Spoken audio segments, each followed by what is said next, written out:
Everyone, ഇന്ന് നമ്മൾ ഉണ്ടാക്കാൻ പോകുന്ന സാധനമാണ് എഗ് കറി.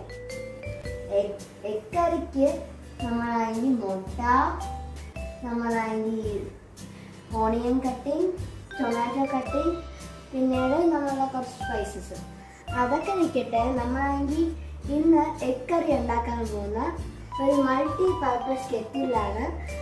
അതാണ് നമ്മളുടെ മുന്നിൽ ഇരിക്കുന്ന ഇൻസ്റ്റാന്റ് ക്യൂബ് പാൻ. ഇന്ന് റിയലി എക്സൈറ്റഡ് ആണ്. നമുക്കതിന് തുടങ്ങിയാലോ?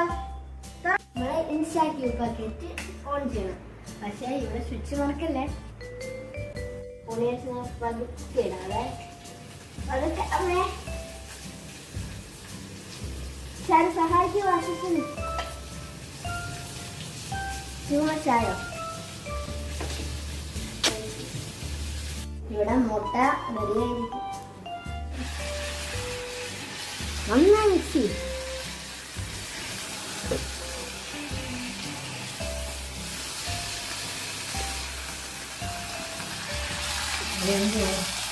ഫ്രണ്ട്സ്, ഇനി അടുത്ത മുളക് പൊടിയാണ് നമ്മൾ പതുക്കെ ആഡ് ചെയ്യുന്നത്.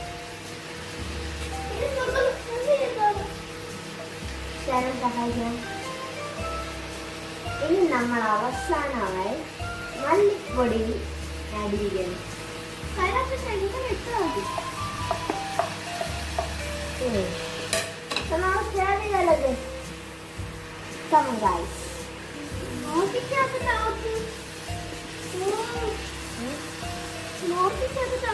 ഇനി അടുത്ത് ആഡ് ചെയ്യാറില്ലേ?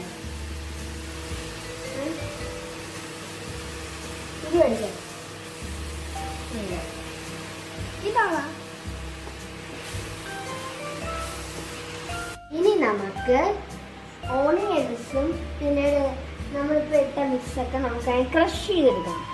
ഒരു നമ്മളുടെ ഗ്രേവിക്ക് നമുക്ക് തുടങ്ങിയാലോ? ഇത് നമ്മൾ ഉണ്ടാക്കിയ സാധനത്തിൻ്റെ പേസ്റ്റാണ്. നമ്മൾ നേരത്തെ ഒരു മിക്സ് ആഡ് ചെയ്തില്ലേ? നമ്മൾ നേരത്തെ ഒരു മിക്സ് ചെയ്തായിരുന്നല്ലോ. അതിപ്പോൾ നമ്മൾ അരച്ചെടുത്താണ്. നമുക്കപ്പോൾ ഒന്നിടാം. എൻ്റെ അസിസ്റ്റന്റ് ഷെഫിൻ്റെ ഒപ്പം ഞാൻ.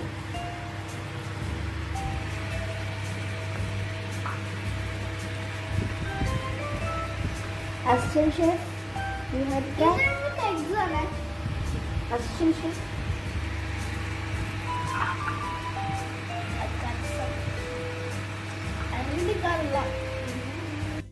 അസിസ്റ്റന്റ്